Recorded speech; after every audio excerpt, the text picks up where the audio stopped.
پھر اس کا کیا جواب ہے کہ جو روایتیں زیادہ آئی ہیں وہ کیوں آئی ہیں؟ میں نے یہ بتایا کہ حضرت ابو بکر حضرت عمر کے زمانے میں ان حضرات کی مخالفت پر کوئی گروہ کوئی لشکر نہیں تھا، ان کی کوئی مخالفت کے معاملات نہیں تھے، تو معاملہ جیسا چل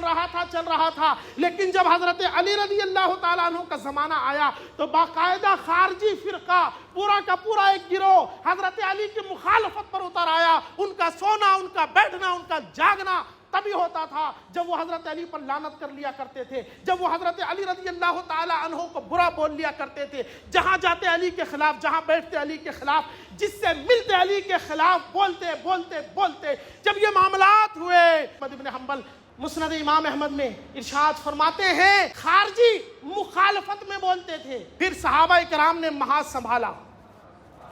علی کی عظمت کے محاذ کو صحابہ نے سنبھالا۔ پھر یہ ہوا کہ صحابہ کرام میں جس کو حضرت علی کے تعلق سے جو یاد ہوتا ہر ایک اٹھتے بیٹھتے بیان کرتا تھا،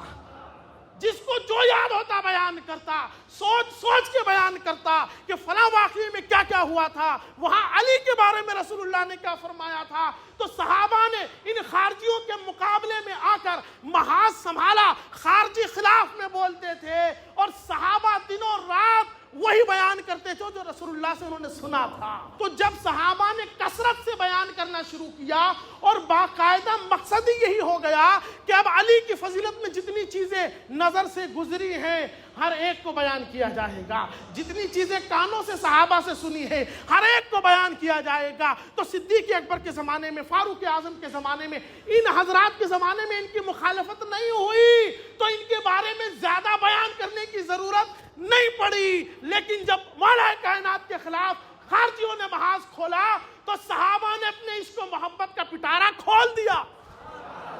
اور دنیا کو بتا دیا کہ علی کیا ہے۔ اس لیے ذخیرہ حدیث میں علی کی فضیلت کی حدیثیں زیادہ آتی۔ اگر صحابہ اس بات کا اہتمام کر لیتے،